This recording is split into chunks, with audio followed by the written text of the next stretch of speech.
আপনি উভয় সম্প্রদায়ের শত্রু।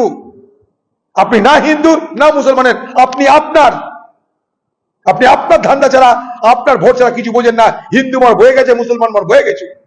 আপনারা বিজেপি আর টিএমসির খেলা খেলতে গিয়ে, হিন্দু আর মুসলমানের খেলা খেলতে গিয়ে হিন্দুরও জান যাচ্ছে, মুসলমানেরও জান যাচ্ছে, জান সকলের যাচ্ছে আপনাদের মুখে, সকলে বিপদ বাড়ছে।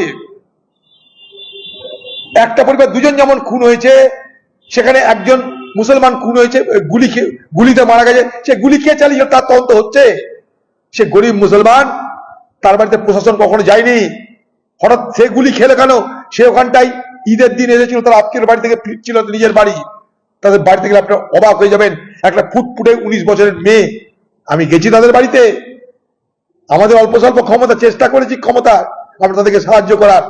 প্রশাসন যায়নি, তাদের বাড়িতে যান, তারা তাদেরকে তো অপমান করেনি।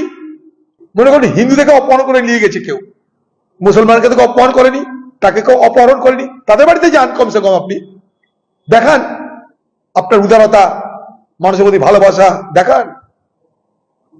ছ্যাবলামি হচ্ছে এগুলো, এই ঢপের রাজনীতি বাংলা মানবে না। আপনি উভয় সম্প্রদায়ের শত্রু। আপনি না হিন্দু না মুসলমানের, আপনি আপনার ধান্দা ছাড়া, আপনার ভোট ছাড়া কিছু বোঝেন না। হিন্দু মর হয়ে গেছে, মুসলমান মর হয়ে গেছে।